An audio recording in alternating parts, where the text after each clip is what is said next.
Hello guys, welcome back to my channel. In this video, I am going to explain ionization enthalpy.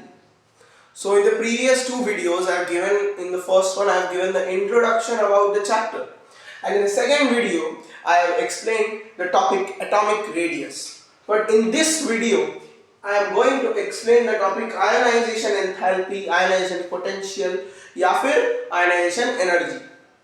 So what is ionization energy or ionization potential? So the maximum amount of energy required to remove the most loosely bound electron from the last quantum shell of an isolated gaseous atom. इस पूरे concept को कहते हैं ionization potential या ionization energy. मतलब अगर हम कहें कि सोचो ये एक एटम है, ठीक है, दो शेल का एटम है। सपोज ये है हमारा oxygen,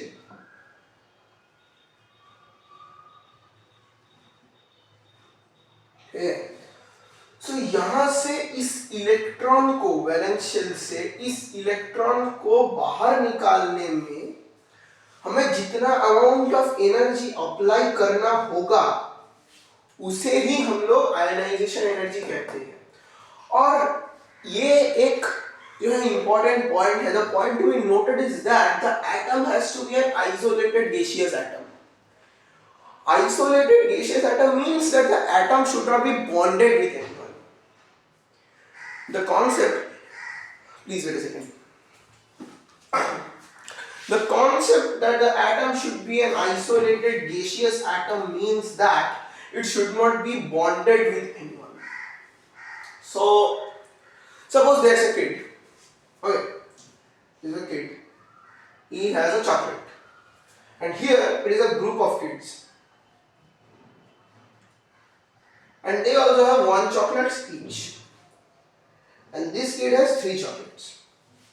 So you go to this kid, so you go to this group of kids first. Hey, give me 1 chocolate. They will not give. If the person who wants to give, he will also not give, because he will see that whether the other person is giving you a chocolate or not. Or jab when you are going to this person with 3 chocolates, okay, तो इसके पास ज्यादा से ज्यादा 3 chocolate है और वो किसी group में नहीं है, तो बोले मेरे को 1 चॉकलेट देना, तो वो तुम्हें खुशी खुशी दे देगा। तो तुम बोलो कि मैं तुमको बाद में दे दूंगा, तो मैं आराम से देगा, ले लो भैया, ले लो चॉकलेट, ठीक है। तो इसी कॉन्सेप्ट से हम इसको समझे कि अगर एटम बॉन्डेड है तो वो पहले देखेगा कि उसके साथ जो बॉन्डेड एटम्स है वो इलेक्ट्रॉन्स दे रहे हैं कि नहीं। अगर ये आइसोलेटेड रहेगा तो अगर ये इलेक्ट्रॉन देना चाहे तो ये खुशी खुशी दे सकता है। So this is the main concept of ionisation energy या आयनाइजेशन पोटेंशियल। मैं डेफिनेशन ड्रॉप कर रहा हूं। I will post the notes in my WhatsApp channel. I am shooting this video today, I will post this today only. Okay, so in which unit is this measured? It is measured in kilojoules per mole. It is measured in kilojoules per mole. Okay, तो next topic, factors affecting ionization energy, ionization enthalpy, ionization potential. What are the factors? पहला factor है nuclear charge. Nuclear charge मतलब प्रोटॉनिक पुल, ठीक है। अगर ये एक shell का एटम है ना, सपोज हाइड्रोजन है, इसमें न्यूक्लियर पुल क्या होता है, ज्यादा होता है, इसलिए इस इलेक्ट्रॉन को निकालने में ज्यादा फोर्स लगता है। Ip becomes greater when nuclear charge is greater. Therefore we can conclude that nuclear charge is directly proportional to ionization potential. अब ये हो गया हमारा पहला फैक्टर। अब आते हैं दूसरे फैक्टर पे जो है एटॉमिक रेडियस। अब देखो, जितना बड़ा एटम होगा साइज, ठीक है, उसमें न्यूक्लियर पुल उतना ही कम होगा, ठीक है। तो न्यूक्लियस से इस इलेक्ट्रॉन तक का पुल कम होगा, इसलिए हम इसको इजीली निकाल सकते हैं ना, तो Ip क्या हो जाता है, लेसर। अब इसको हम इस एग्जांपल से पकड़ सकते हैं कि अगर सपोज आप दिल्ली में बैठे हो और आपके माँ बाप, very sorry I didn't mean this, suppose आप दिल्ली में बैठे और आपके माता पिता कोलकाता में बैठे, ठीक है।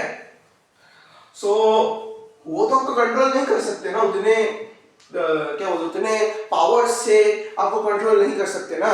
तो सपोज आप दिल्ली में बैठे हो, आप प्लेग्राउंड में क्रिकेट खेल रहे हो, पर आप अपने मम्मी पापा को बोल रहे हो कि मम्मी मैं पढ़ रहा हूँ दोस्तों के साथ, मम्मी मैं केमिस्ट्री पढ़ रहा हूँ, केम भाई की वीडियोस देख रहा हूँ, केमिस्ट्री पढ़ रहा हूँ, ये तो नहीं बोल सकते ना। और आप बोल भी रहे तो वो समझेंगे नहीं। पर अगर आप भी दिल्ली में हो, आपके माता पिता भी दिल्ली में हो और आप लोग एक घर में रहते हो, तो आप पढ़ रहे हो कि आप खेल रहे हो वो तो देख सकते हैं। इसीलिए न्यूक्लियर अट्रैक्शन बढ़ रहा है। सपोज आपके माता पिता है न्यूक्लियस और आप है ये वैलेंस इलेक्ट्रॉन, तो ये अट्रैक्शन तो बढ़ेगा। अगर आप कोलकाता में हो तो मतलब एटॉमिक साइज जब छोटा होगा तो न्यूक्लियर साइज बढ़ेगा, और जब न्यूक्लियर चार्ज बढ़ेगा तो आयनाइजेशन पोटेंशियल बढ़ेगा।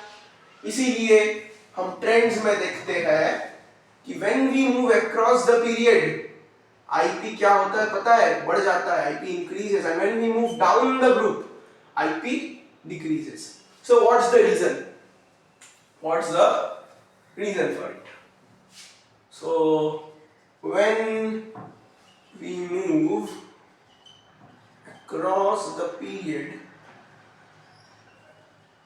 नंबर ऑफ शेल्स को कोई फर्क नहीं पड़ता, न्यूक्लियर चार्ज बढ़ जाता है इंक्रीजेस, एटॉमिक रेडियस घट जाता है decreases, therefore sorry since nuclear charge is directly proportional to IP and atomic radius is inversely proportional to IP, therefore IP क्या हो जाता है भैया, इंक्रीज हो जाता है। और यहाँ पे आईपी किसका हाईएस्ट रहता है, किसका आईपी हाईएस्ट रहता है, हमारे नोबेल गैस बबुओं का। ठीक है, noble gases, noble gases have कितना आईपी, हाईएस्ट आईपी। क्यों हाईएस्ट आईपी? क्योंकि उनके वैलेंस शेल क्या होते हैं, कंप्लीट होते हैं। हीलियम डुप्लेट में रहता है, बाकी सब ऑक्टेट में रहते हैं। उनको इलेक्ट्रॉन गेन करने का जरूरत है नहीं है, लूज करने का जरूरत है नहीं है, तो क्यों करें, जरूरत नहीं है, हाईएस्ट आईपी। ठीक है, ये हो गया when we move across the period. और जब हम डाउन द ग्रुप जाते हैं तो हमने देखा है कि आईपी जो है घट जाता है। क्यों घटता है बेटा, देखना तो पड़ेगा। सो when we move down the group क्या होता है, nuclear charge and atomic radius both increase, but there is a big किंतु। अब ये किंतु क्या है, किंतु परंतु की कोई जरूरत नहीं है, हम है ना समझाने के लिए। So but atomic size, atomic radius dominates, क्या करता है बेटा ये भैया, ये डोमिनेट कर जाता है, इसीलिए हम देखते हैं कि since nuclear charge is directly proportional to IP but atomic radius is inversely proportional, इसीलिए आईपी बबुआ हमारे डिक्रीज हो जाते हैं, क्योंकि न्यूक्लियर चार्ज का कोई एग्जिस्टेंस नहीं रहता, क्योंकि एटॉमिक रेडियस उसे डोमिनेट कर देता है, इसलिए एटॉमिक ये डिक्रीज हो जाता है, आयनाइजेशन पोटेंशियल।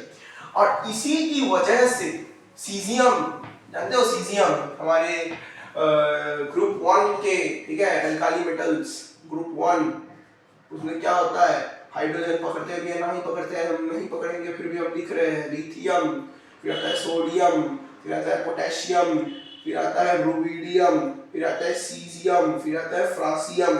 फ्रांसियम रेडियोएक्टिव है इसलिए हम इसे कंसीडर नहीं करेंगे। सीजियम का क्या होता है पता है, हम देखते हैं, अगर हम जनरल नॉलेज पे कंसीडर करें क्लास 10th की नॉलेज तक, हम देखेंगे कि सीजियम है हमारा आईपी इसका सबसे कम है, इसीलिए इस कम आईपी वाले चीज को यूज किया जाता है सोलर पैनल्स में। क्यों? क्योंकि जब सूर्य के किरणें मतलब फोटोन पार्टिकल्स जब आते हैं ना, तो सीजियम के आउटर मोस्ट इलेक्ट्रॉन को वो निकाल देते हैं, और इसी तरीके से वो रिफ्लेक्टर का काम करता है सोलर पैनल्स में। ठीक है, समझे? नहीं समझे तो कमेंट्स में बताना, ठीक है? कमेंट्स मैंने पहली वीडियो में वो बंद थी, पर दूसरी वीडियो से मैंने कमेंट्स खोल दिया है, ठीक है? सो और क्या है, और तो कुछ नहीं है। और जो जानना है आपको कि सबसे कम आईपी, लीस्ट आईपी है हमारे सीजियम भैया का, और मोस्ट आईपी है हमारे नोबेल गैसेस हम कंसीडर नहीं कर रहे हैं फ्लोरीन भैया का।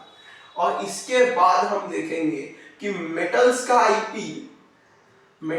आईपी जो है वो कम होता है क्योंकि मेटल्स इलेक्ट्रॉन लूज करते हैं, और less IP means easy to lose electrons. और non metals have higher IPs because non-metals do not lose electrons, they gain electrons. So more or less the topic is covered. Ionization, enthalpy, ionization energy, it is covered. Okay, so maximum कुछ जानने का जरूरत नहीं है, यहाँ से उतना questions आते भी नहीं है, और अगर मुझे और क्वेश्चंस मिले तो मैं जरूर डिस्कस करूंगा। और मैं केमिकल बॉन्डिंग, मैं पीरियोडिक टेबल का एक पूरा नोट्स तैयार कर रहा हूँ। मैं पार्ट में इसका नोट्स नहीं दूंगा, आप लोगों को भी प्रॉब्लम हो रहा है।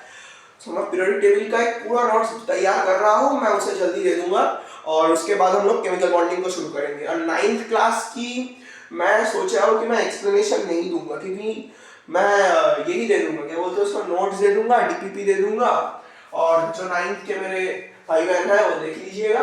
और अगर कोई प्रॉब्लम हुई 9th को लेके तो मुझे कमेंट्स में बताना, या व्हाट्सएप पे मेरा नंबर तो चैनल पे दिया है, तो मेरे को व्हाट्सएप करना और मैं आपको समझाने की कोशिश करूंगा, ठीक है।